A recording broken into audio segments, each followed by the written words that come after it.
और अब आपको ले चलते हैं इस्लामाबाद, जहां शीरी मजारी इस वक्त तकरीब से खिताब करेंगी। Discrimination by family and by society with respect to access to public spaces, education within the workplace and or in the process of hiring, and even in health, particularly with regard to the lack of discussion on and prioritizing health issues relating to women. The taboos in our society are numerous. Our ministry has begun, for example, a program on creating awareness against child abuse. And there were taboos. We have now removed in the little television ads that we have put out on the electronic media. You couldn't discuss good touch, bad touch. You couldn't discuss where child abuse begins within families. And when the first time I went to a school to discuss this issue of child abuse, I must say we got a really good response, and the teachers all said, we're so happy that finally the government has decided to break the taboo of silence on child abuse. So there are all these taboos that we need to break to be able to actually deal with women issues relating to education, to health, to everything.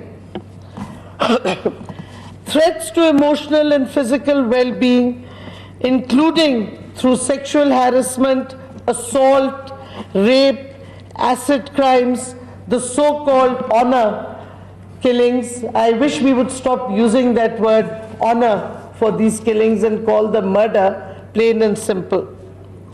These are threats that women have to deal with every day. And when some women preachers put out videos almost encouraging marital rape and justifying it, that makes our task even more difficult, which brings me to one of the points that I really want to emphasize.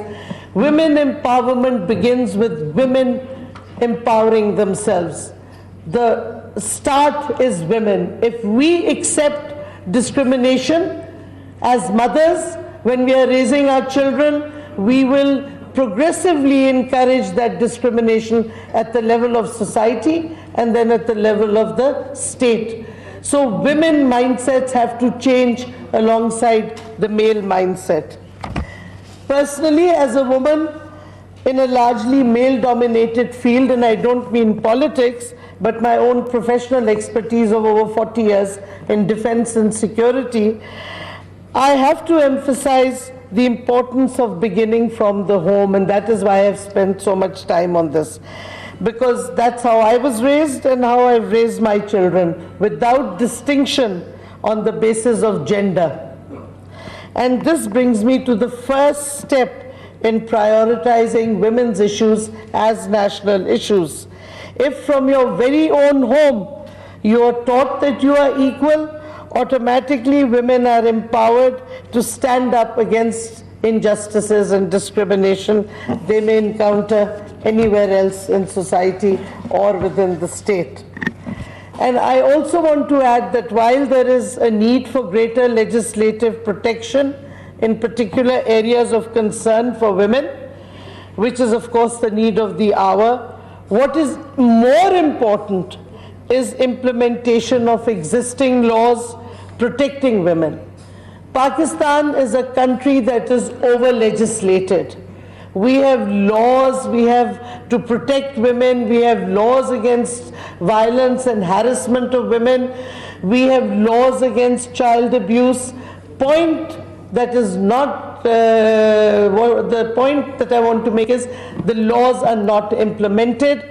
And one of the reasons that the laws are not implemented forcibly is because there is a lack of awareness of these laws.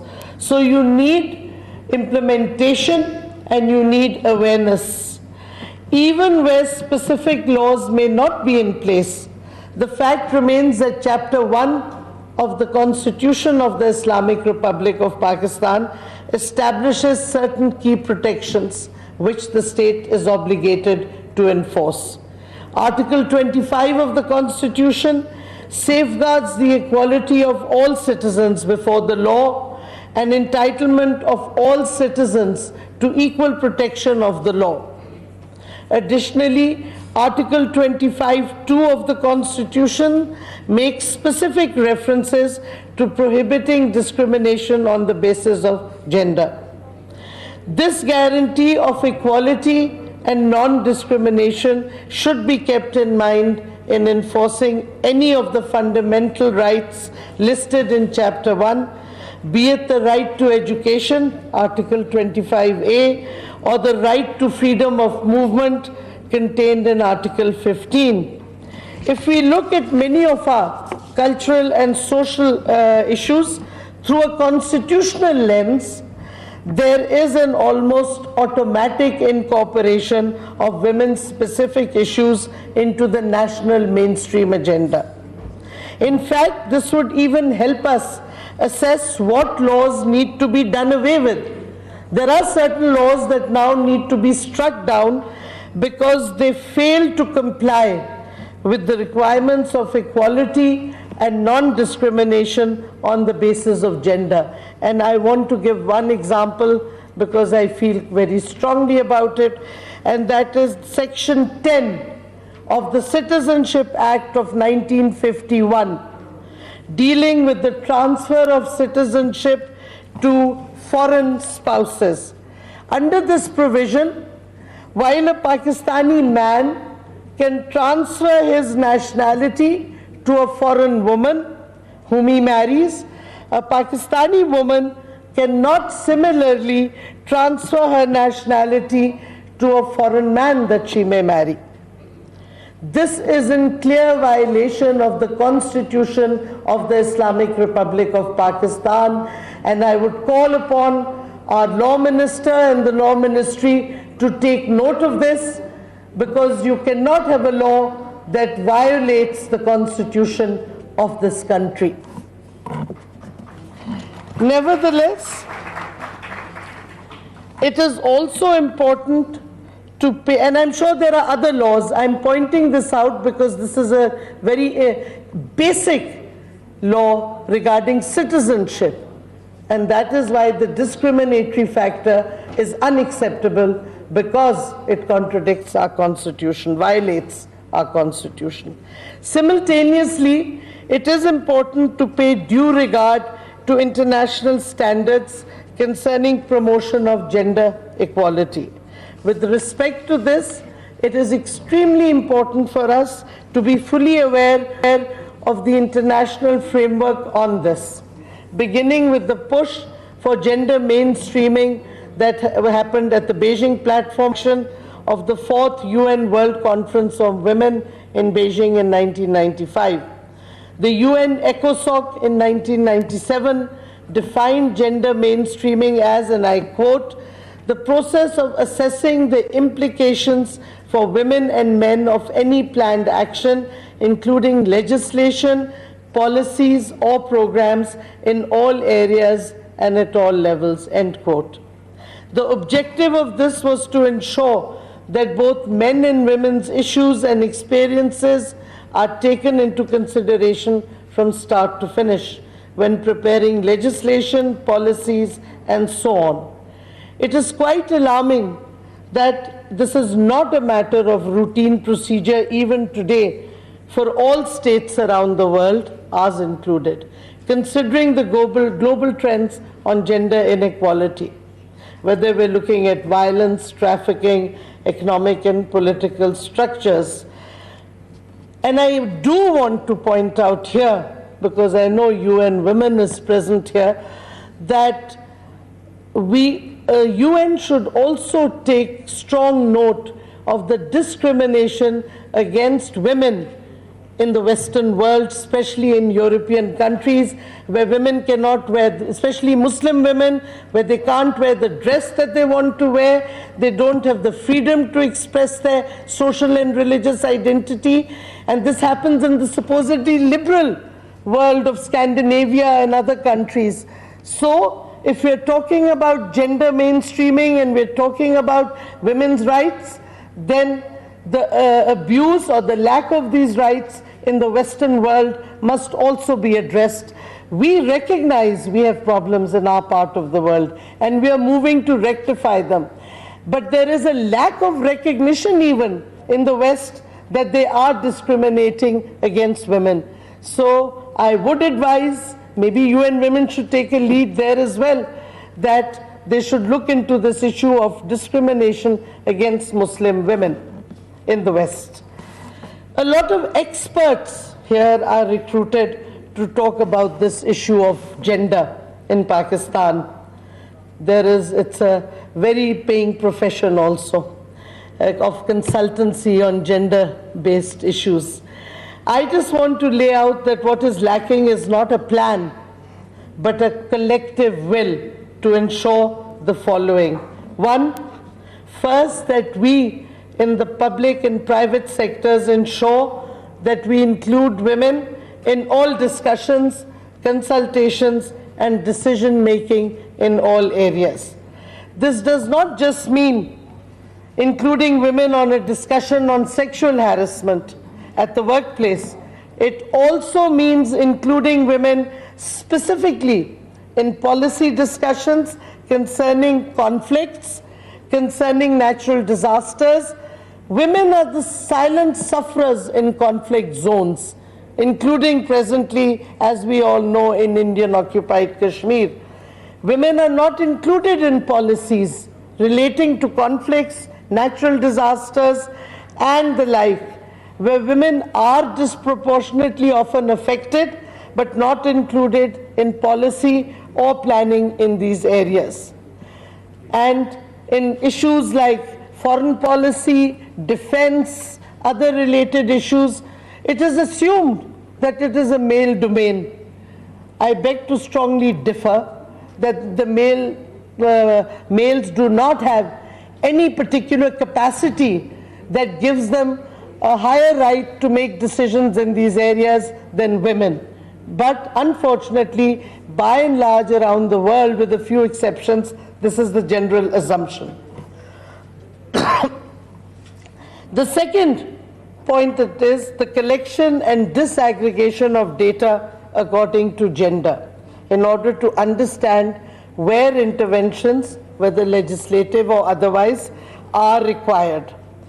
For example, we must be aware of the situation of different kinds of women, disabled women, non-Muslim women, what are known as minority women, women in rural areas, depending on specific socio-economic, cultural and other factors, the need of women will vary. Therefore, you need to have this disaggregation of data.